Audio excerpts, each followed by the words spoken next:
I'm Logan Crawford, and right now on Spotlight, I'm delighted to welcome back one of my favorite guests. His name is James W. Jim Bill Keenan. He is a retired attorney turned poet from the heart of West Virginia. In his latest collection, Poetry Near a Lawyer Collection 4 of Poetic and Artful Expressions, the author weaves his legal expertise with his passion for poetry, offering readers a unique blend of artistic and cultural fulfillment. Join us right now as we explore the depths of his life's work, where law meets art in the most unexpected ways. We're delighted to have this very talented author join us here today on Spotlight. We thank our team at Atticus Publishing for helping us put him in the spotlight today. And we ask viewers like you to support writers like him by subscribing to our channel and by purchasing his wonderful books. The links are below this interview. Jim Bill, great to see you here today on Spotlight. Mr. Crawford, Logan, I am so thrilled to be joining you again today. I want to thank you, and I want to thank Spotlight and Atticus for arranging all of this. Both of your and my schedules are busy, and it took a while for us to get the coordination accomplished. I'm accompanied today, sir, by my gorgeous and talented model assistant, one Sarah Carter. Who is laughing at me now. She models, and when she gets time off from her busy schedule, she likes to come over and visit with me, and we share poetry and talk about life and how each of us ought to get better.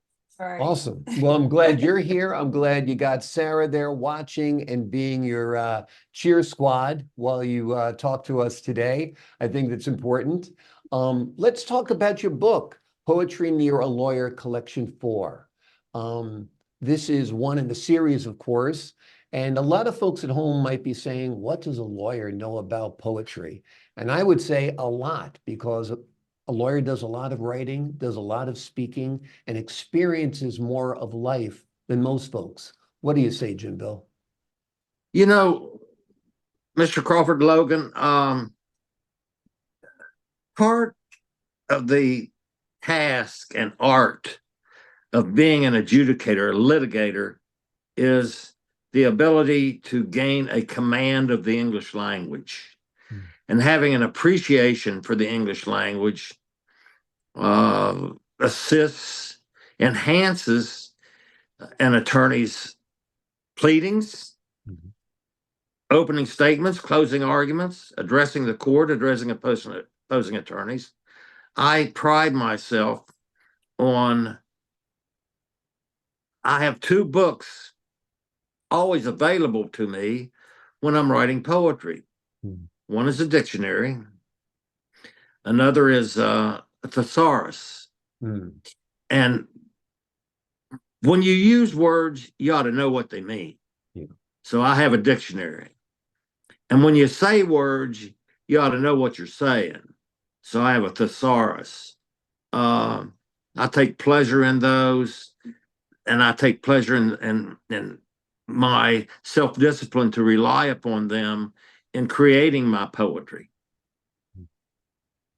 Yeah, and it shows in your work and your appreciation for the spoken word, the written word, the nuances of the English language. It's all very, very apparent. In your book, Collection 4, do you have a favorite poem you'd like to share with us? I do not. I have, as a matter of fact, I viewed the entire book this morning to find something appropriate to be on Spotlight. I think I found one that is not boring, but sends a little bit of a message, and I thought I might recite that one for you if you think it's okay. I would love to hear it. Love to hear it. It's entitled Cry or of Joy to Yell. Are you ready? Cry or Joy of to Yell by Jim Bill Keenan. We struggle up the steps to heaven. We speed down the highway to hell. We wonder which route we're on, whether St. Peter or Lucifer will show and tell.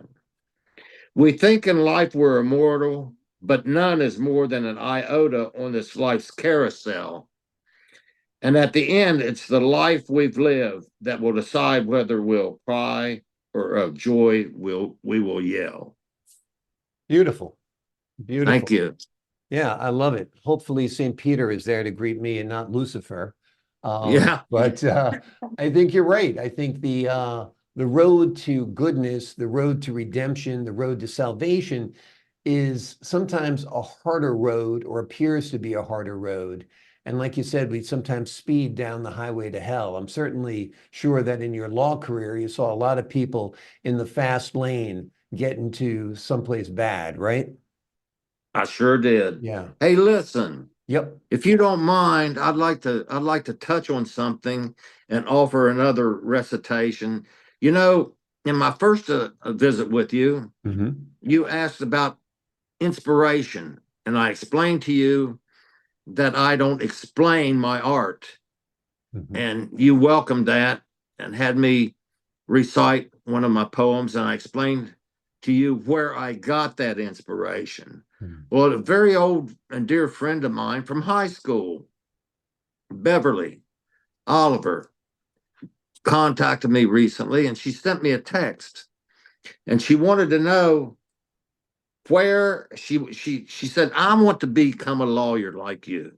And she said, but I want to know where you get your inspiration. She said, I think it's important that I know where you get your inspiration. And may I recite to you my response to her? Absolutely. Dear Beverly, I have been inspired by the music of Van the Man Morrison, the Boss Bruce Springsteen, Barbara Streisand, Neil Diamond, Annie Lennox, the Beatles, Hall and Oates, and so many more. I have been inspired by the humor of Bill Burr, George Carlin, Chris Rock, Kathleen Madigan, Ralphie May, Ron Stone, Johnny Carson, and so many more. I've been inspired by the motion pictures Gone with the Wind, Cat on a Hot Tin Roof, From Here to Eternity, Apocalypse Now, Who Shot Liberty Valance, Shenandoah, The Way We Were, and so many more. I've been inspired by Shakespeare, Hemingway, Tolstoy, Frost, Harper Lee, Steinbeck, JFK, Father Abraham, and so many others. I've been inspired by the Golden Girls, Cheers, The Big Bang Theory, Frasier, Friends, Barney Miller, All in the Family, and so many more. I have been and am always inspired by the view of the New River Gorge and the New River Gorge Bridge, the various West Virginia county courthouses, the West Virginia hills, the odor of fine cooking, the scent and sight of a beautiful woman, the view of caskets and grave sites of those who gave that last full measure of devotion, the desperate abused and neglected children in my abuse and neglect cases, my heartbroken or determined clients, the wonderful smiles of drive-through bank clerks. What I'm trying to demonstrate to you is that inspiration comes from everywhere. And the true poet, artiste, should always be forever be attuned to surroundings for exquisite inspiration is forever abounding. I hope I have succeeded. Jim Bill. Well, you have succeeded because that's such a beautiful letter that you wrote in reply to that woman. And it really does express the totality of who we are. I mean, we are a sponge and we do absorb our surroundings. I think you're blessed and I'm blessed to have lived in the decades that we lived, that we were surrounded by people like JFK and Tolstoy and Bruce Springsteen and all of the other great artists that have impacted your life. Don't you feel that way? I mean, I feel like this next generation coming up might not see the same great people that we saw. You know, I have told people that since um, Adam and Eve had their first kiss, everything that has occurred after that is better than before. Mm. Technology grows. technology is a growing concept. It's a growing body of existence. It's a growing body of thought, of inspiration, of compensation and facility of our lives. And technology is remunerated. So we have the impetus, we have the motivation for our technology to develop. And I personally join you in that. I think that sometimes technology, for instance, computers, takes away from our old Christian Judeo ethic and reading, writing, and arithmetic. Yeah, If you know what I'm saying. exactly. They sit in front of their computer and they indeed have the ability to cite things and criticize mom and dad and us because we can't understand, appreciate what they're trying to say. But I oft respond to my even own adult sons now, you gotta listen to us as well. Because if you don't learn history, you will repeat it. Exactly. Exactly. You're damned to repeat it because I think is the expression also, because we must learn from our past. We must learn from our mistakes. I think we're blessed to have grown up and aged with the people that we did. I remember watching Johnny Carson every night as a young man. I'm certainly hopeful that he's part of me. I think this microphone on my desk is part of my homage to him. Same with Peter Jennings, some of the great people, broadcasters that I've admired over the years. And they certainly reflect in your work as well. And I May understand I? go ahead, I'm sorry. I have one more thing that I wanted to address. Sure. I kind of sat down and made some notes on what I hope to accomplish with you. I hope that was okay. That's perfect. I I viewed in February of this year the appearance of a young woman on America's Got Talent. Her name was Jane Marszewski, and she went by the stage name of Nightbird. She appeared on America's Got Talent and sang a song of her own composition. It was beautiful, just stunningly beautiful. And the judges on America's Got Talent gave her an instant gold star, and she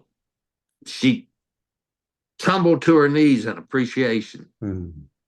That inspired me to write a memorial poem to her. May I recite it for you? Absolutely, absolutely. It's entitled Nightbird, It's Okay by Jim Bill Keenan. Nightbird, it's okay, it's okay, it's okay. She was a pretty bird. She stole our hearts away. She sang like an angel that very special day. She shone as beautifully as the sun's warm ray. She wowed the judges as Simon et al. Did so say. She wowed the audience. The tears flowed from they. She rejoiced when she won. She spread her wings all the way. She smiled ear to ear as she bowed to pray. But she soon after lost her battle. The big sea got its feared way. She passed with the grace of an eagle as our night bird left us with heartbreak and flew away. Very, very beautiful, very, very touching, very, very Thank you. sad to lose someone at the precipice of success, of stardom. You know, other than America's Got Talent and you memorializing her now, her voice might not be heard. Oh, it is. Oh, Yeah, it it's is. released, the They song that she wrote. they recorded several sessions of interviews Wonderful. with her and of her performing her now famous song. It's entitled "It's Okay." I urge you and all your viewers Absolutely. to take a couple of minutes and get on whatever you got to do, Facebook, internet, whatever. Her name again was Jane Marszewski, and she Margie. was called Nightbird. Yeah. Amazing. Amazing. What do you think about her touched you so much that you were inspired to write a poem about her? Her bravery in addressing her cancer, her ebullience for life, which came clear in her appearance on the television, Yeah. her her wonderful mile of style of communicating with the judges, Mm. and then her heartfelt delivery of her original composition, "It's Okay," and her obvious, to me, sincerity and purity. Mm. Yeah. And I'm sure you're a good judge of character, having been in the profession you have been as a lawyer, because you come across so many different people and you need to size them up pretty quickly in some cases. So I think you sized up this woman well. And obviously, she touched you, and your poetry, your poem that you wrote about her has certainly touched me. Very, very beautiful indeed. You're I'm working on grateful for that. a collection five of Poetry Near a Yes, sir. Lawyer, correct? Tell us about that book. Well, in addition to Nightbird, I've got I emailed you some, and if you wish, here's one that's meaningful. Sure, I'd It's love to hear it. it's entitled Everything. Hmm. Everything by Jim Bill Keenan. Everything is nothing if you got no one. Everything is something with a special someone. Everything sour is sour if you lose sight of the real thing. Everything is sweet if you grasp that one that gives your true being. Everything is far away if you let it get that way. Everything is near to you if you make it part of every day. Mm. Everything takes effort to grasp, so it will with you stay. Everything is to love. Everything is to be loved forever, never far away. Every way is the only way. Beautiful, beautiful, and very, very true. You know, life is best enjoyed shared, right? I think that's a good Absolutely. point of what you're writing there. When you were reading the poem, it sounded to me almost like song lyrics. And I don't know if you've collaborated with a songwriter before, but have you ever thought about turning some of your poetry into music? I have, and Yeah. I've contacted an old friend of mine from high school who is a musician, and he, when I contacted him, he shared with me that he had not been in the greatest of health, Mm. but I sent him my books, and he responded that he felt sure that there was music to be applied to the lyrics I had created. Mm. So I have not foreclosed that. I've been very busy. Yeah. Uh, I've been writing on my fifth book. I had to wrap up my law practice. Um, I wanted to take a little bit of personal time with some people that have been and are very special to me. Hmm. So other things come in time, as you well know. Exactly. Yep. And you never know when or how things will unfold. I mean, you've got your work out there now. It could wind up in any songwriter's hand and want to put it to music and have them reach out to you. I mean, even being on the show. So songwriters, if you're out there, you've got a whole bunch of beautiful lyrics waiting for you to be put to music. And I think Jim Bill would love it. I think the public would love it. And they're great messages and very, very inspiring as well. What do you hope? Logan, Go I have ahead. to apologize. I just had an interruption Mhm. on my screen momentarily. I guess a call was trying to come in, but I'm back with you now. So Okay. I apologize for the brief interruption. And Oh, sure. It did. Sarah wanted to kill me, but I think we can get through the rest of it. I hope. Well, we had no interruption here on our end while I was speaking. I was just talking about the fact that if your work is out there now, it could wind up in anyone's hands, including songwriters. So hopefully that does happen because I think the message behind your work is very, very beautiful. What do you hope readers take away from your message, from the poems that you write? I mean, I think they're both inspiring at times, or humorous at times. They're very, very much rooted in real life and almost seem like they're introspective, I guess I'd say, right? I, my watchwords in life and in my books is live it well. Hmm. And I'm serious about that. I didn't start my avocation, Hmm. poetry, with the thought of becoming a rich man. Right. I told a special friend, I said, I can't dance, I can't sing, I can't play musical instruments, but I'm going to do something culturally fulfilling in my life. Mm. And I started into my poetry, it took to me. And as I was writing, I thought to myself, the message, the overall message that I want my art to bring to people is indeed to live it well, Mm. that I wish them well, and that if they will try, they can reach out and grab happiness too. Mm. But it's up to them more than it is to others. Happiness comes from within each of us. Hmm. That's where happiness is. Yeah. And I try to urge with my art people to do so. And uh, I discuss my art, my poetry from time to time with happens stancing on people, and they'll mention, "Oh, I read this poem, or I read that poem, or I enjoyed this, or I didn't agree with you that." And my usual response is, "It's art. Right. You interpret it, I create it." And you and I discussed that on my first visit with you. Yeah. Um, my whole message is to live life well. My whole message is to uh, bring to you a being that you can accept and will give you strength. Mm. My whole message is carry on to a better day. Mm. Yeah. Yes. Absolutely. Amen. Amen. How important is faith to you in your writing and in your life?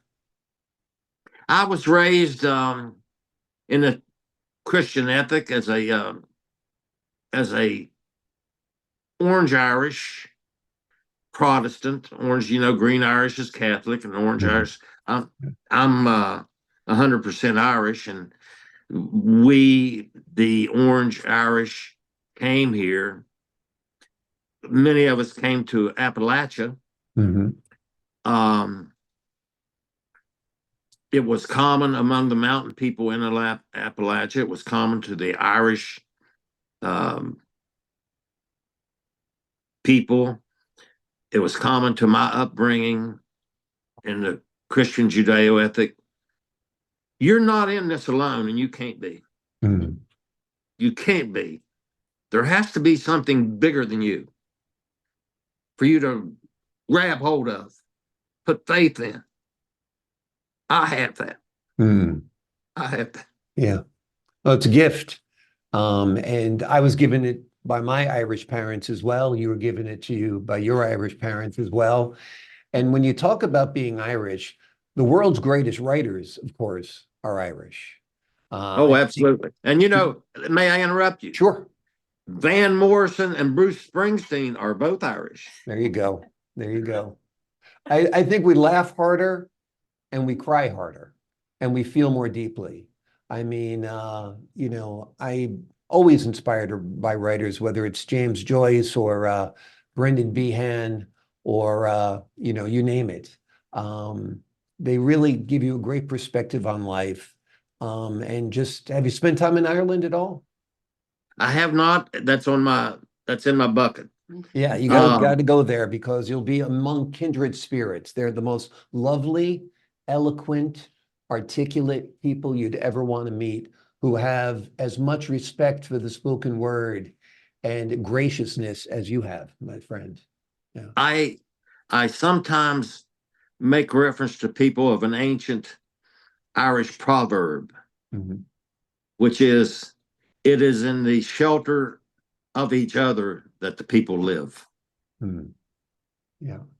Very, very true. We Irish do more than just drink and carry on St. Patrick's Day. We Irish, um, we had our period of tribulation when we came to this country, as others have had. Mhm.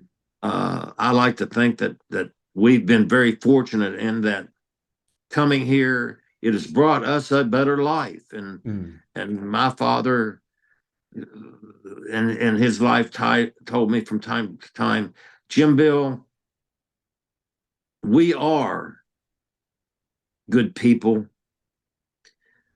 but one of the reasons that we are good people is we try to be good people. Yeah. Yeah. Exactly. And a lot of it is spent in service as well.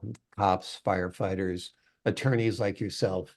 So the Irish certainly have contributed greatly to America and have contributed greatly to literature. It seems like you're living your best life right now. I'm sure you have in every different chapter of your life as well, but I'm glad to see that you found something you love. You find something that inspires you, you find something that you're excited about. Because so many, seniors aren't, they're bored with life, you know. Yes, well, as you and I discussed in my first visit with you, uh, if you retire, you got to have something else. Yeah. You got to have something Yeah. else. And uh, I am enjoying life. I have found my calling Mm. for my waning years in my avocation, my poetry, my art.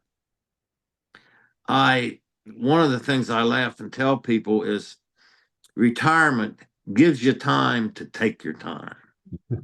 If you remember, I told you I don't like to write any more than 2 poems a week, because if I do, I feel like I'm being pressured. Right. And I told you I want to be inspired, Right. and I've adhered to that. I've I've a little bit here of the past couple of weeks or so lightened up Mm. and tried to compose, got some inspiration to write some things that I think are a little bit amusing. Yeah. I've got one entitled Too Old, and I've got one entitled Stumble, Fumble, and Fall. Those are just things that touched my sense of humor, as well as inspiring my heart. And I'm you remember how enthusiastic I was on our first visit about Hmm. my fourth book. Yep. Well, I'm even more so about my fifth book. Yeah. And I also told you that years ago, I told my special friend, I told her, I said, I think I need to take a year off. Mm. I need to rest. And she said, you can't. Yeah. She said, you don't you, she said, you've discovered a talent, and you've got to do the talent. Don't stop doing the talent. Don't stop producing your art. And I've adhered to that. But retirement, sleep a little later. Yeah. Uh, I enjoy that sip of Irish whiskey a little bit more. Yeah. I I I enjoy the sunshine. I'm a drop top man. I own a Mm. convertible automobile and always have. And I take what's called a daily ride about Mm. in the afternoons to get out of my home. My office is in my home, and I've told many people I can't stay here 24 hours. Yeah. So I take a ride about every afternoon, and when it's amenable, I drop the top and enjoy the sunshine. And yesterday evening, Mhm. I extended my ride about from about 25 minutes to about 90 minutes, just Mm. so I could enjoy the sun and the air, and throw my hand up at people I know. And I Yeah. pulled off and chatted with a couple of friends, and that couple waved me down, and I said hello. it was a spiritual experience. It was a wonderful evening. Yeah. You know, as you talk about your rides about, I can't help but thinking about how much I love small towns. You know, Yes. that's one of the things I couldn't stand. I just came back from Japan, beautiful country, but there are no small towns. It's big and overwhelming. But I love small towns. How important do you think your small town is to you and living in West Virginia, where the people are different? People say good morning, people say good evening, people stop and chat. It's a good life, it's a better life than I think a lot of folks have it in big cities. That's just my opinion. Well, I find that quite frankly, people in smaller towns take to themselves more seriously the proper qualities that we should have in life. Hmm. I wanted to you piqued yet another little thing that I would address with you. A couple of days ago, I usually shop for my groceries and needs in a big store, Hmm. uh, big enough that you go in there and very few people know you. Hmm. I took break from that a couple afternoons ago, and I stopped into a local Piggly Wiggly, Hmm.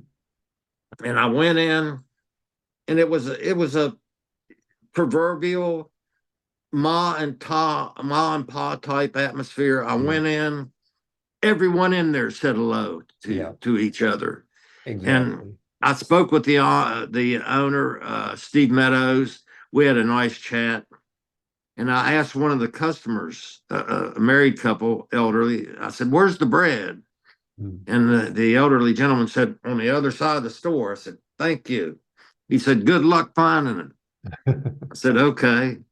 So then I encountered one of the employees of the store, and I said, "In the past, I used to buy some pretty good chicken salad here." And she said, "Mr. Keenan?" She said, "I recognize you." I said, "Thank you." She said, "The chicken salad's right over there." And I said, "Okay." So I went over and picked up some chicken salad, and I went and bought a couple of things, a tomato and this, that, and the other. And I went to the far side of the store, and there stood that couple. Hmm. And they were standing there right beside the bread. And Hmm. I peered around a corner and pulled my buggy up, and the elderly gentleman said, "Sir, right here's the bread." And I thought, and he did it with good humor. He did it Yeah. with good humor. He was attempting to add just a little bit of levity, Yep. but also it was a visit, Yeah. a visit to another local friend. There was the atmosphere, Yeah. the atmosphere of friendship, of fellowship, of uh, uh, reward of local town Yeah. effort. And Absolutely. Yeah, no, I completely agree. My advice to you would be always go to that Piggly Wiggly shopping going forward. I live in a little town most of the year, and I never go to the supermarket. I always go to a little market called River Valley Provisions, and the clerk at the door greets you always in song. It's like, "Hello, how are you today?" And she thanks you like that. And when she's checking out and she gives you the price, she's like, ta-da, when she's done. It's great. And those are things you only I find. will mention this. Yep. When I was exiting the store, the couple in front of me went out the store first, and the man turned around, obviously a local working stiff type Yeah. fella, but jovial, big fella. And he turned around and he said, "I hope y'all find some money." And out they went. And I just thought, this is good. Yeah, This is good. exactly. Exactly. Yeah, it's real life. And real life is good. Real people are good. Before we leave you today, Jim Bill, anything you want to let the audience know? Anything else you want to chat about? I want to let them know how much I appreciate Logan Crawford. Thank you, sir. how much I appreciate Spotlight Network, Thank you. your Spotlight show, everyone involved. And I want to thank again my beautiful assistant, Sarah Carter, the model, for being with me today. She came in and she fixed me a cup of coffee, and she said you're looking good, which was flattering anytime from a man of my age, from a young, good looking woman. Yeah. So I want to thank everyone, and with close, I want to wish everyone God bless. Awesome. God bless you, sir. Continue your great work. The book we've been focused on today is Poetry for a Lawyer, Collection 4 of Poetic and Artful Expressions by Jim Bill Keenan. It is a wonderful book. It will make you think about life a little bit differently. At times it'll make you tear up. At other times it might make you laugh. It is really a wonderful book, and it's part of a series. There are books 1, 2, 3, 4, and 5 as well. And I kind of feel there's going to be a 6 and 7, but we'll wait and see. And we'll Well, talk we'll to see. Jim Bill. Yep, absolutely. Jim Bill, thank you so much for joining us here today on Spotlight. Thank you, sir. You do me honor. You do me honor, sir. And to the folks at home, I'm Logan Crawford, thanking you for your time this time. Until next time on Spotlight.